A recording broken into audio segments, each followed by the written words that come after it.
Hey,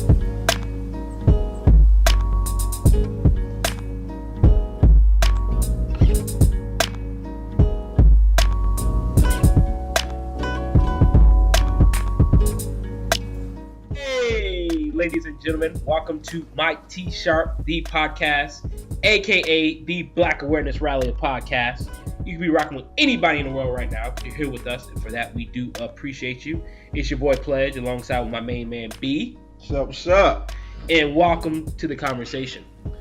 All right, so like we always do about this time, go ahead and kick it off real quick.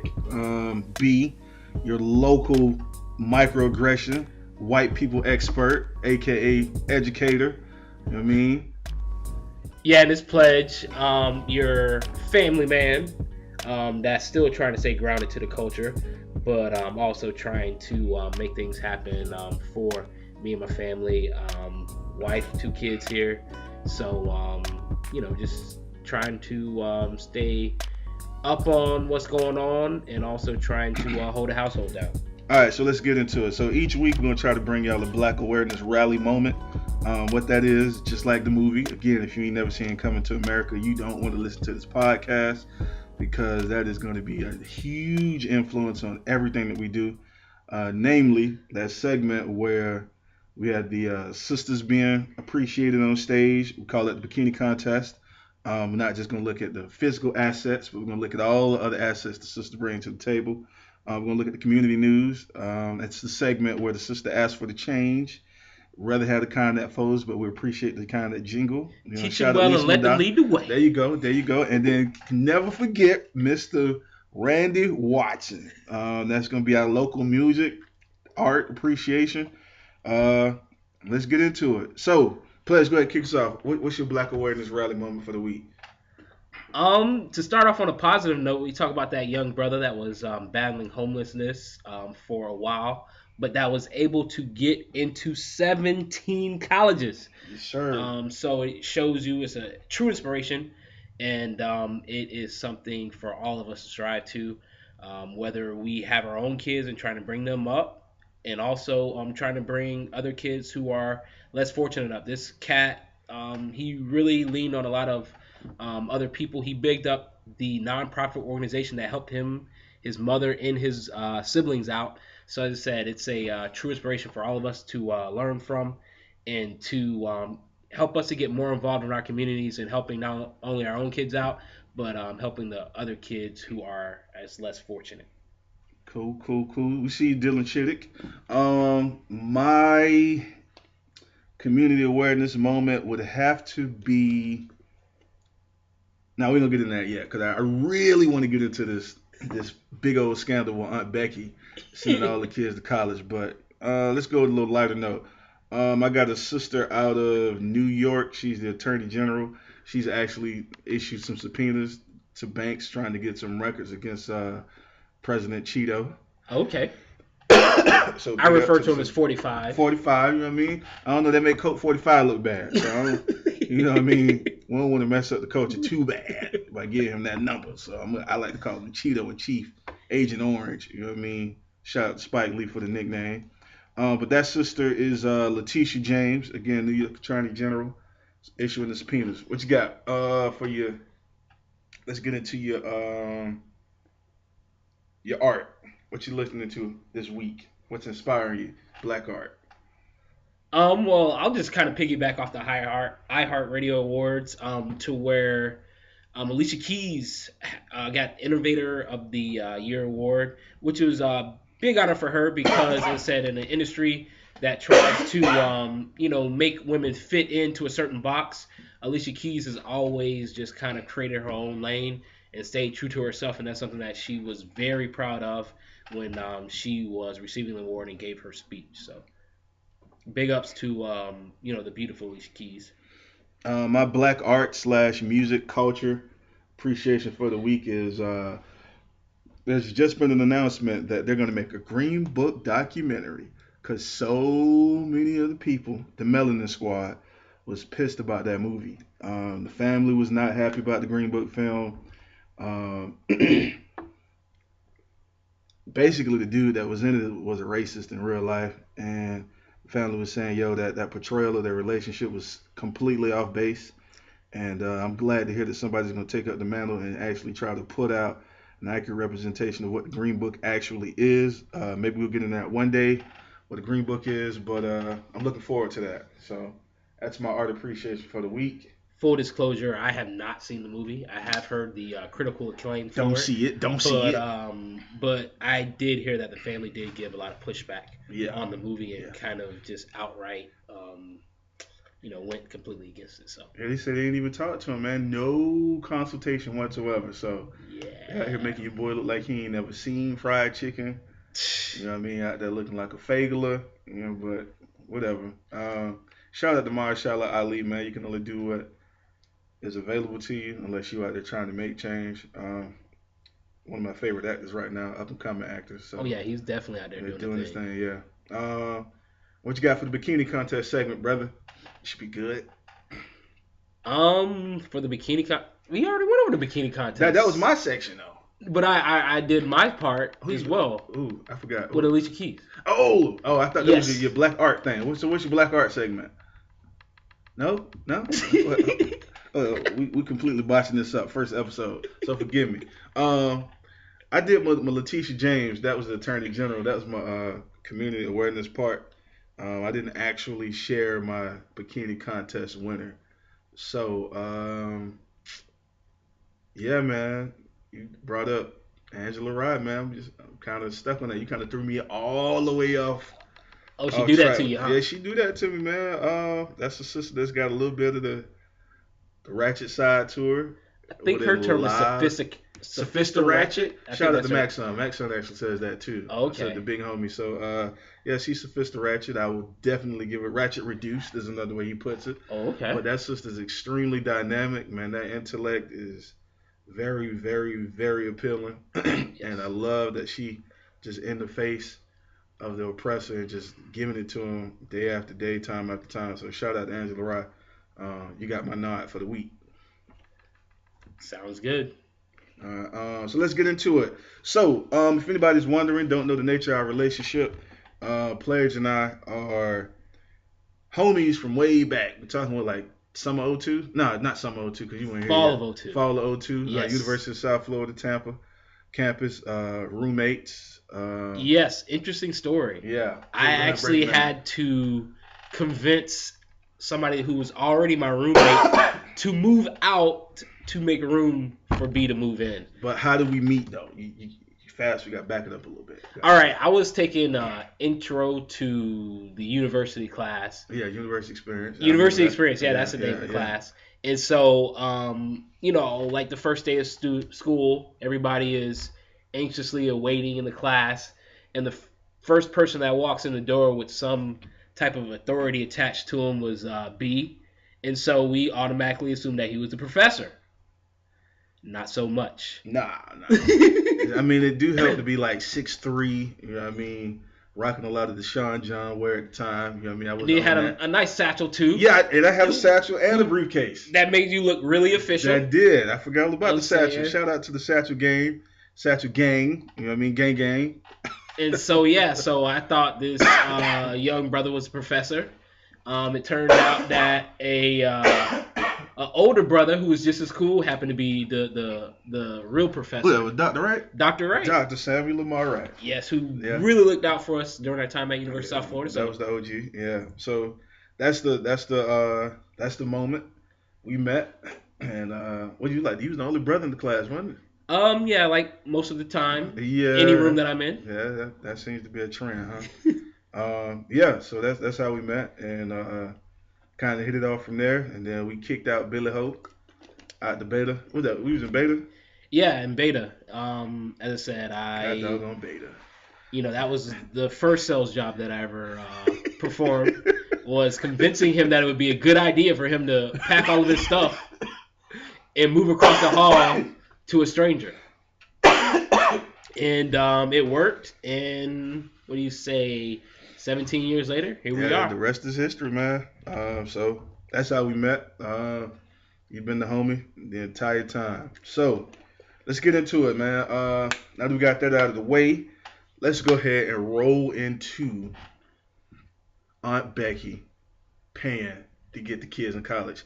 If you're not aware, there was a huge federal investigation that unlocked the scandal where over $6 million have been paid to numerous elite universities and colleges around the country, aka white people is paying the way for their kids to get into college who didn't deserve it, got caught, going to jail, getting arrested. Well, they got arrested. They've been indicted.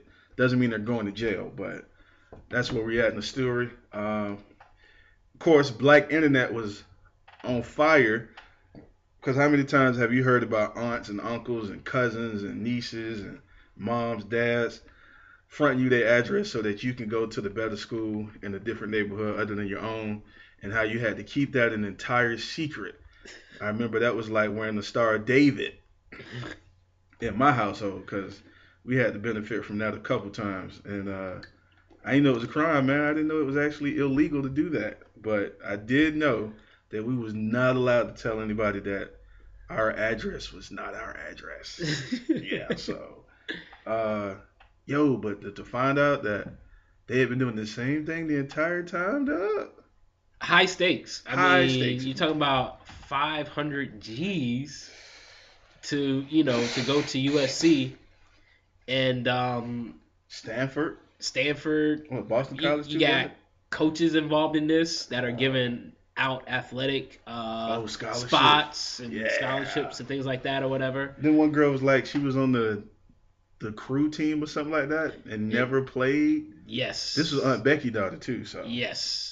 Oh, by the way, if y'all don't know, Aunt Becky is a character from the TV show Full House, and she was the girlfriend slash wife of Jesse, Uncle Jesse. Yes. And and she was on the new series on the Fuller House. Fuller House. Yeah, y'all check that out on Netflix if you don't know what she looked like. Oh, she's not gonna be on there anymore, but they ain't gonna show the rerun? Well, they eliminated her position after this, so a lot of things got cut out. Hold on, so you telling me they Bill Cosby in Aunt Becky? Yes. Wow. So guys, there's an act of justice. They just Bill Cosby, aka the Cosby Showed, the Fuller House on Netflix. They're removing all the shows what Laura Loughlin, I think that's her name, Laura Loughlin. Yes. Portrayed in. But anyway, go ahead and get into it, man. Pledge, what was your reaction when you first heard about another example of white privilege popping off? Not surprised or shocked at all, really. I guess the old premise of nepotism and using your clout or your position to help your kids out, that's nothing new at all. Right. I'm somewhat connected to this type of to this industry. What, you paying to get your kids in something too? No, brother. Brother. But say, people man, can. I'm gonna have to cut this podcast short. People can pay me. You know what I'm saying for legal services of helping to enhance their kids' test scores to get into school. That so boy finna throw himself under his own bus. So I am in this, and I do know that it is a competitive industry with parents trying to better the chances of their kids getting into school. And I have seen firsthand where parents are willing to, shell over that dough. I said, in my instance, in a legal way for their kids to study and improve. You're talking about the tutor. Tutor? Yes. Yeah, okay. Yes. Paying for tutors. All right. Paying for tutors, yes. Got you. So that's something I'm familiar with. So I do know that is something that parents are willing to pay money to enhance their kids' What's chances the of getting craziest thing you've seen somebody do to get a leg up in the education game? It's not. I mean, it's something that's kind of a wide known practice for a while, and that's parents claiming that their kids have certain disabilities. Really? To where kids might get special accommodations when they're taking tests. Like unlimited time. They might have somebody who is there to read all the questions for them, things of that nature. So parents know that if kids have certain disabilities, that they get these special accommodations. So they kind of doctor their kids up. System up. Yeah, and I mean that's been going on for a while. So. But what's crazy about that is I've never thought about it. I'm actually a teacher at a school now. and we call those 504 plans or individual education plans, IEPs. IEPs? Yeah, yeah, yeah. Yes, yes, So I'm yes. coming from the other side of the tracks. You know what I mean? South side, MLK run through my neighborhood. You know what that Uh-huh. means. And we see kids that actually need those services. You know, kids with actual, reading deficits and the like. So we hear about them needing and being on 504s and IEPs. We completely understand. Now, going on the north side, I mean, MLK don't run through here. We got kids over here. Oh, they wear glasses, so they need extra time, or they need to sit in front of the room, or they need to sit by the teacher. Those are not special accommodations. That's just classroom management. And so what you're saying actually makes sense now. This is why these parents are out here fighting to make sure their kids retain these 504s IEPs. This is Yes. a hustle for them, huh? It's a hustle for them, but it also has a lot of other factors that are held into it. These school districts, they do get additional federal dollars to accommodate these students. So it's an economical situation as well, to where you have parents that are claiming kids have certain disabilities. Mm-hmm. The school likes kids, they do like the fact that they get extra money for kids with certain Yeah, yeah. disabilities. So it's something that affects more than just that one particular student. It can have a strain on the economy. So let me get this straight, because this was something real common in the hood. You had stand-up comics, Def Comedy Jam. What was the TV show? BET had a Comic View. You Yes. heard all kind of jokes about black parents telling their kids to act crazy so they could keep getting that check. Or that was Yes. a running joke in the school, like, Oh yeah, oh the yeah, crazy check. yeah, yeah, That's yeah, what they yeah, call it, yeah. the That's what crazy they call it, check. the crazy check. So that ain't something that's just germane to the hood. That's something everybody be doing, huh? Oh yeah. Yo, so that's another thing. Check this out. Time out. Here's your little known Black History fact of the day, of the podcast, right? Don't you just love how the state and the media perpetually try to make it seem like we're the only people perpetuating these atrocities and these little loopholes in the system? When in fact, if you look at the analysis, let's take for example, welfare. Correct. Black people, Uh huh. we the face of welfare. Oh, no doubt. Black people, we the face of violent crimes. Black Yes. people, we're the face of drug users, right? Yes. But if you look at the stats, it's not true. 70% of people that are on welfare are white women. It's Okay. not a true stat Yes. to say that black people are the only ones benefit from welfare, or that we the only ones addicted to drugs when we got this opioid crisis that's running amok. But that's not a violence issue. Oh, That's that's more to of them. a health issue Oh, that's right right. They now. need therapy. Yeah, they need therapy. They Oh, don't need to right. go to jail. Sorry. They need They need therapy. somebody to talk to. Right, right. Whereas being addicted to cocaine in the 80s, Oh, you need to it's go a to violent jail. crime. Oh yeah, it's Yeah, we about got to right. shoot you in the back. Yes. Right, right, right. So if anybody sees any of that kind of information floating around on the internet or at your job, and you hear people talking about, oh, it's just crazy and outlandish, you got to shoot that down. Look here, colonizer. Y'all been doing the same thing and at a larger rate, and apparently y'all shelling out millions of dollars to get it done. Well, we out here fighting for reparations and just trying to get into college based on actual merit. Well, y'all ain't done nothing. Yes. Shout out to the brother who got 17 acceptance letters Yeah. from being homeless. Hard time grinding. Ain't no mama sending millions of dollars in the HEC so she can get in, so he can get in for free. None of that happening over here. And anytime you hear somebody talking about we in college based on an acceptance rate, what was the old the little policy that they had that white people love to throw up in your face? Affirmative action? Affirmative action. Yes. These ain't no affirmative action enrollment and admissions standards, dog. Nah.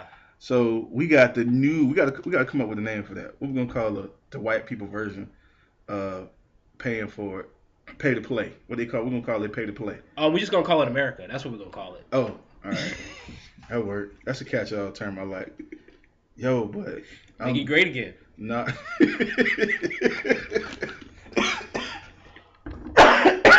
Hey, shout out to you, boy, in the MAGA hat, out here promoting violence from white people, and it's actually happening all around the world. You heard about the dude in the the mass shooting over in New Zealand. Yes, white Big, nationalists, not yes. even in America. Hey, time out. So we got a lot going on right now. I'm just unpacking a lot of stuff. I'm just kind of upset. First and foremost, rest in peace to the people that lost their family. Now it's up to 50 Yeah, people. dang, it's still going. Yeah, it's up to Jesus, 50 people. rest in peace to that family, or anybody, loved ones that lost somebody in that tragedy. Your boy Trump out here wilding. Excuse me, Cheeto. Your boy Cheeto out here wilding. I mean, he funny, but he actually got cats out here trying to murder other people just because he say do it. But yo, this white supremacy symbol, have you seen it? The hand symbol? No, I haven't. It looks exactly like the Kappa Alpha Psi hand symbol. And I'm pissed about that Oh, wow. because it's getting a lot of coverage. Man. And I'm like, yo, please stop talking about that symbol. That is the Kappa symbol. It has been the Kappa symbol since 1911. So it's the Kappa symbol every time somebody shoot a three-pointer in basketball. Yes. And the white And supremacy. white supremacy. Oh, man. And who get more attention right now? White supremacists. Oh, I was going to say the NCAA March Madness. Nah, not right now. Not this week. Not this week. New Zealand got it on lock. Okay. Yeah, your boy, they blurred his face out. They ain't show his face, but they showed him throwing the 3-point symbol and the Kappa symbol, a.k.a. we love Angel Cheeto. Oh, wow. So I'm like, yo, that's crazy how like the media could just kind of, even though it's Black America, Black media trying to say these are the warning signs that you should look out for. Yes. I'm just shocked that nobody's come out and say, yo, we gotta be sure that we delineate the difference between what Buddy doing and then what the black young men and women in the college university setting are doing when they throwing the symbol out. Because I ain't seen that yet. I hear you. So, yeah, man, it's just sad.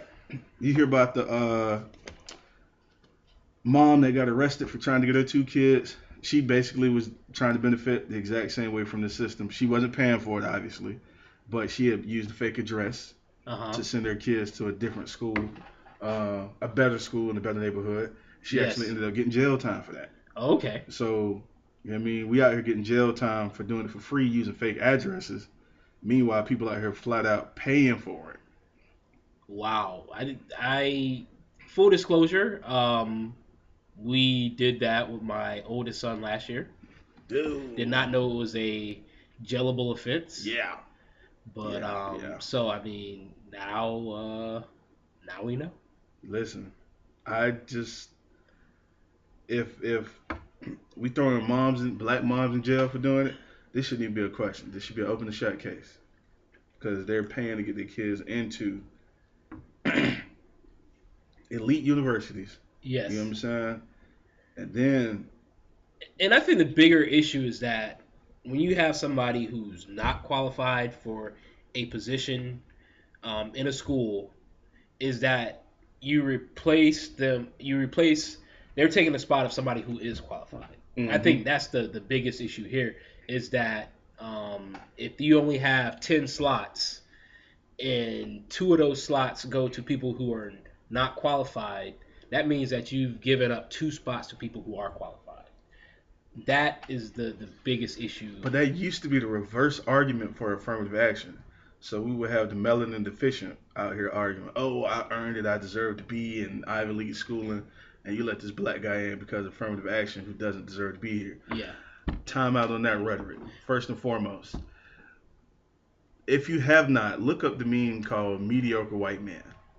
Okay. That will make you laugh. That will give you a joy because there are so many examples of mediocre, non-melanin people out here just benefiting off the fact that they're just white and they're not good at their job, getting overlooked by sisters and brothers that are way more qualified than they are. But just because they ain't got the complexion for the connection, they not getting in. I hear you. So, but real quick, the mom that went to jail, it was in Akron, Ohio. Okay. Her name was Kelly Williams Bowler. Okay. She used her dad's address to get her kids in to a better school, and she had to actually do jail time, plaster her mug all over the news, interview her in a prison jumpsuit, just vilified my sister, dog. Yes. So. Man, that's a crazy situation, and it kind of go back to your affirmative action, I'm gonna refer to the big homie Chris Rock on this one. Yeah. He had a great joke about this. What'd he say? He said, affirmative action, we're not asking for anything that we haven't earned. Right. It's just that, if you're a white student and I'm a black student and we happen to have, the same grades and you had a 400-year head start, right. Go ahead and let me slide in. I'm saying you had a 400-year head start. Right. So. What's funny? Let's bring up another thing. Again, I work on the other side of the train tracks. And I see a lot of stuff. First and foremost, they don't care about education as much as they claim. Second thing, a lot of these kids come from homes of business owners. Yes. These business owners are doing well enough that they can hire their kids after, they get done with schooling. All right. Mm-hmm. So that's another conversation. But the fact that I'm starting to see that a lot of these kids, they're not brighter than us. I mean, I always believed it, but now I have like concrete evidence, firsthand experiences. But they're not better off intellectually. They darn sure don't perform better. They don't even try because they know they're just gonna go to school, dick around for 4 years, 5 years, 6 years, 7 years, and come home and work for the family. Yes. And we out here scratching and clawing, just trying to get that education degree, that nursing degree. Yes. To go out here and start a new legacy for a whole generation of family. So, shout out to your boy Chris Rock on that. He definitely right about that, man. And I think that's the thing is that higher education is used more as a status symbol sometimes than what you actually learned in school. Right. The fact that you got into the school.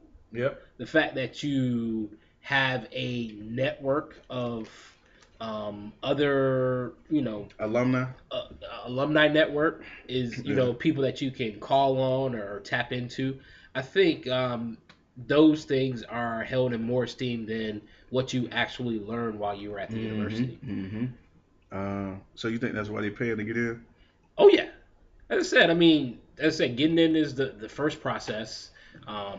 Getting to know and creating a network, I think is the second biggest thing. Yeah. And then, saying, hey, I was able to get through.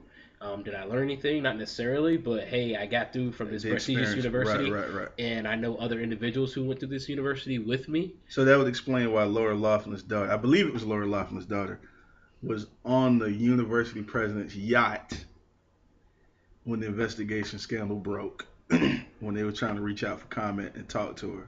She was chilling on the yacht in a bikini, just living it up on university officials' dime. Hey, she got to get that $500,000 somehow, some way. So you saying she wasn't out there? She was out there. so service call. So if it's the president of the university, if she need to use the yacht, we got a $500,000 deposit that we need to work down while I'm here. So she ain't even go into class though. She just be out there just straight up living that SoCal life. Like doing no work. Just SoCal chilling. Southern California for those of us that don't know. Hey, why not? So it's another example of how we got a rule for white people and a separate set of rules for black people. They out here living one way, telling us not to do it.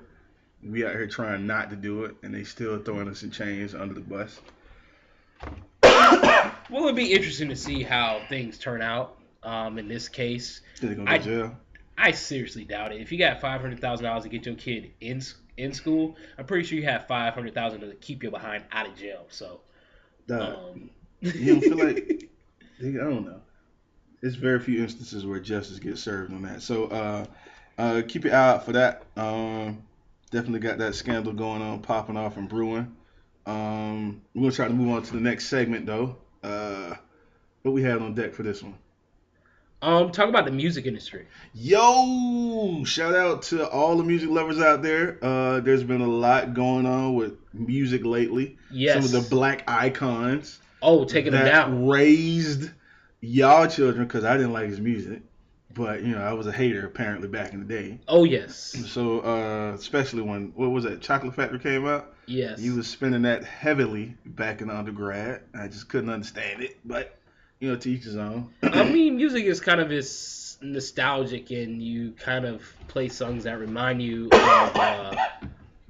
of good times, and I could say that that was the soundtrack of my freshman year in college. Yeah, So, no, full disclosure, I did benefit from some of his music as a member of undergraduate life at the University yes, of South Florida. Wasn't a fan of it, but it did work. but it happened to be playing. Yeah, I get it.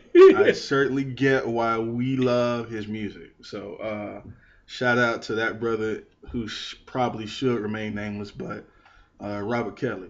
So the topic, though, the reason we brought that up is what you call it? What you was calling it? I call it musical porn. Musical porn. And how is that different from the music that we was raised on? We ain't that much older than y'all, so don't put us on blast.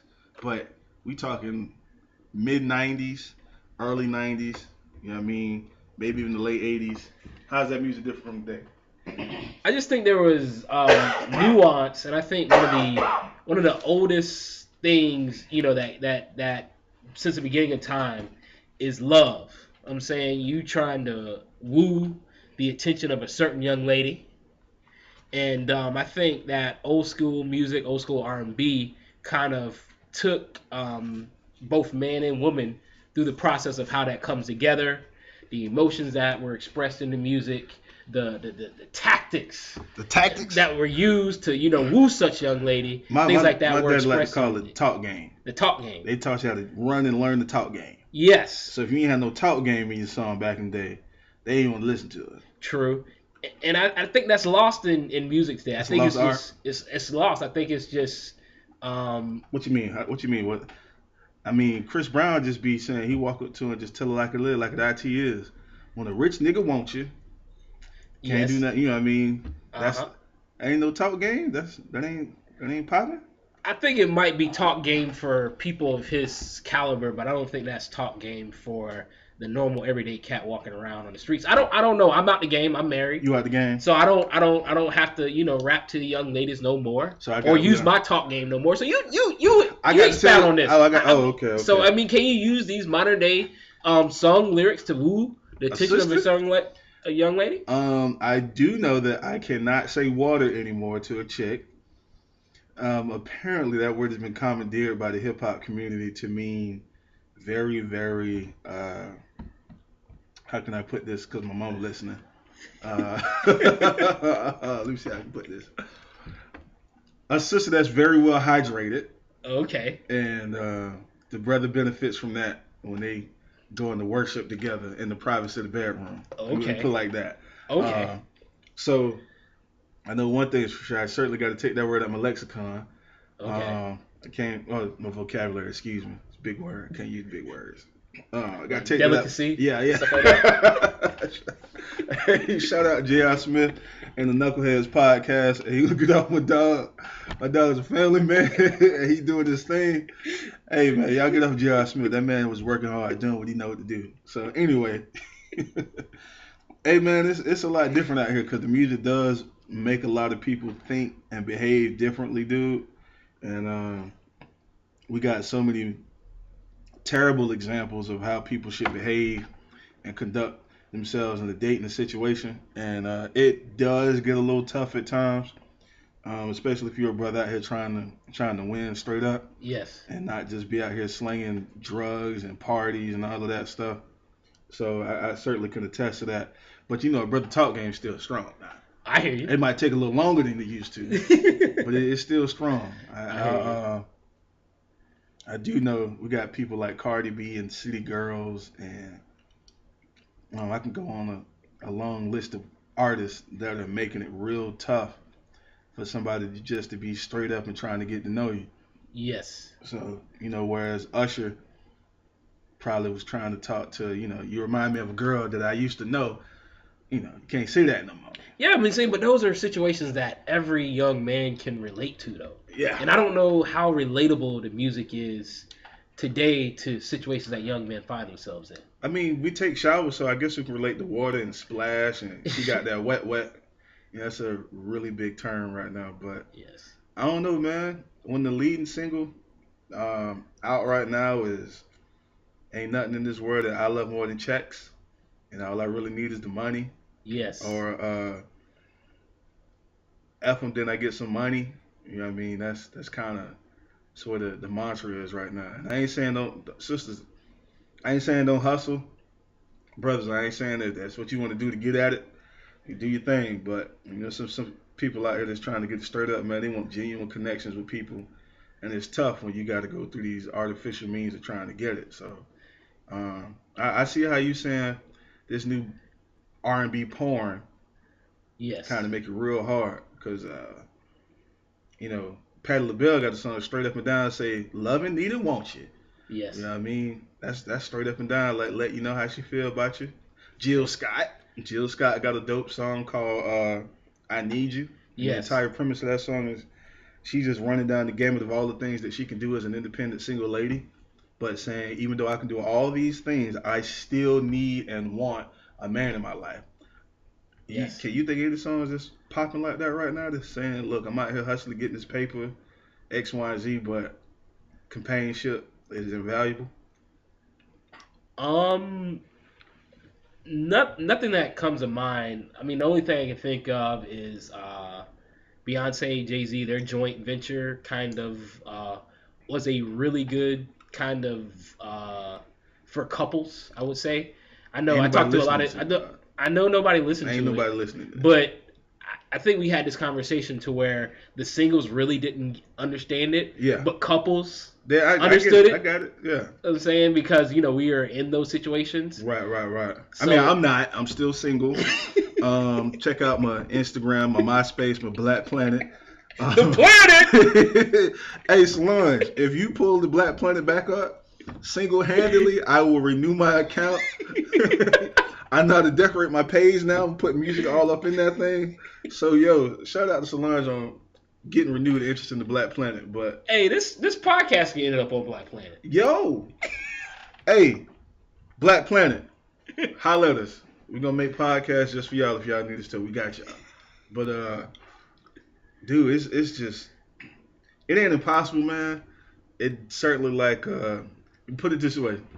So, the analogy I used to like to make was, back in 2001, 2002, if you didn't have a big man playing the post in the NBA, it was gonna be real hard for you to win a championship, right? Yes. You needed the Shaq, Pau Gasol, David Robinson, Tim Duncan, Kimbe was Dikembe, hot at all that this was time. popping, right? Yeah. Now, if you got a big man, but you ain't got 6, 7, 8, 9, 10 dudes that can just shoot threes, your team just basically might as well not even really try to make a deep playoff run. So if you ain't adapting to the game, like I heard a conversation with Dwight Howard saying he had to stop leaning on lobs and alley oops, Yeah. start working on this 3 pointer. Uh If huh. you ain't adapting in the game, you're gonna be a relic. You know what I mean? They're gonna contract can't get renewed. True. So it's rough out here for a single individual out here trying to look for it straight up and down. Cause the game done changed. I hear you. So you think it's artists on both sides, both the men artists coming very aggressive and Oh kind of yeah. objectifying Yeah, the yeah, yeah, women, yeah. and also the women artists that are portraying themselves in a certain way. I mean, so you think it's coming from both sides? Man, a prime example, right? You got Migos. They got a member in their group. It's a trio, a rap trio, real Yes. big right now. They like the Beatles. Uh huh. Um, Married to Cardi B. One of the members is married to Cardi B. Yes. So Migos, all Migos talk about is water, which is again really weird to think about. But splashed diamonds on my neck, ice here, I'm dripping, got so much cash. You know, I don't really care about no chicks. I just want to get to the money. That's a long-standing tradition in hip hop. Yes. Now you have sisters coming out, which is his wife, saying the exact same thing. I mean, ain't nothing in this world Uh huh. I love more than checks. Yes. Get to the bag, and then City Girls got a line that says, "I don't care how much money a nigga got if he ain't spending it on me." Oh wow. I'm like, dang, and it's just wild because I teach middle school kids, Yes. and they out here singing the lyrics. Uh huh. So you hope that the kids aren't as impressionable as they seem, Mhm. but you got to know that they thinking about this stuff. You know what I Yes. mean, memorizing it to Oh say the yeah. least. No doubt. So The internet memes be having you boys seeing how the culture changed too. The game changed, Yes. cause they be putting these memes out here, dog. You just be like, yo, how can anybody survive the dating game, man or woman?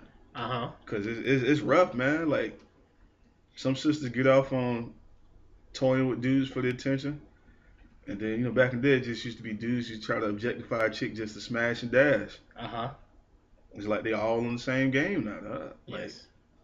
I think it's that age old question to where is it life imitating art or art imitating life?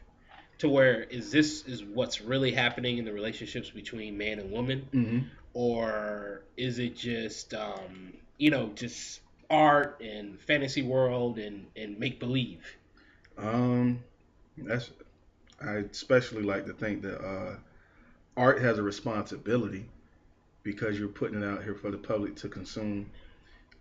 Because I know that people are so impressionable, so I definitely want to say, that might be the life of a select few people. Like, let's say, for example, we were just talking about what was it, J.R. Smith? Yes. That's their life. They buying the cars and the Brinks truck. That ain't everybody's life, right? Correct. But because that's one person's life who has a platform where he could share that with hundreds of thousands, maybe even millions of people, people are going to start thinking that that's something they should aspire to have, right? Correct. So then once, let's say Kylie Jenner might put up a post saying, rock this new Fashion Nova thong. Uh-huh. The chicks is like, oh, I like that. I'm going to rock it. Give Kylie Jenner 1,000,000 likes. Now Kylie Jenner will be like, dang. So I got to keep putting information about Fashion Nova thongs out here. Yes. You get what I'm saying? So it's like a big old circle that everybody's pushing forward. You know what I'm saying? It's not a hamster wheel. It's two people riding a bicycle. I hear you. So it's perpetual. Yeah. Like somebody got to stop. Somebody got to hop off the bicycle. I feel you there, brother. But I mean, as somebody who,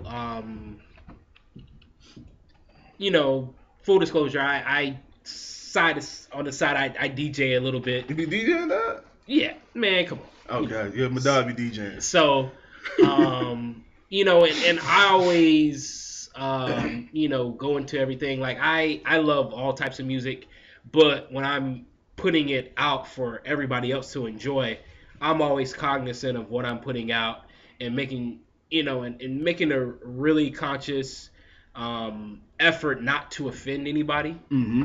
And I noticed that with modern day music, it takes a lot more work and a lot more thought into, can I play this?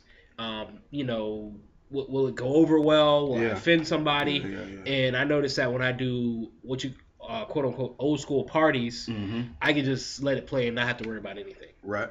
Okay. I wonder why that is. I mean, I just think that it was just. I just think that it was a situation to where the things that they were talking about it, even though we knew what they were talking about, they did it in a they more were just as nasty. They did it in a more nuanced way, and not such an overt open in your face way. A lot of metaphors and analogies back in the day. Yes.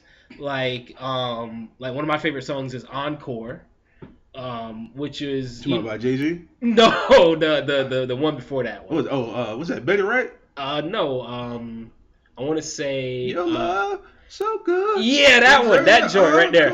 I'm saying that one Better Right. I mean, but that was talking about another round of the horizontal poker. Yeah, I'm saying. Okay. But she did it in a way to where it's like, I can play that and not worry about. So she went out here talking about slinging it and backing up and slurping and burping. Nah, I mean, a lot of people thought she was talking about a Broadway show. That's what they said, but she did say I ain't talking about no movie. She told you, but you still thought you might have been talking about something. You know what I'm saying? That's because people wanted to believe in the goodness of strangers. So I think that's just kind of the contrast between, I said nothing that anybody doing today is anything new, but I just think how something is presented to you makes a difference. Could it be that it's a lot of pressure to make more of it so that they have to just rush the product a lot more?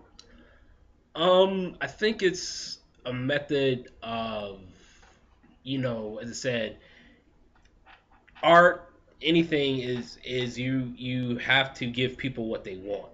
Okay. And it's not people just saying, "Oh, this is what I like to put out." Hmm. You have to put out something that people, will score well with Yeah, consumers. yeah, And so I yeah. think that once you find that formula of what performs well with consumers, that you just continue to hit that cash cow over and over again, Yeah, just beat as it, opposed to flog it. putting out stuff that's authentic and real. True.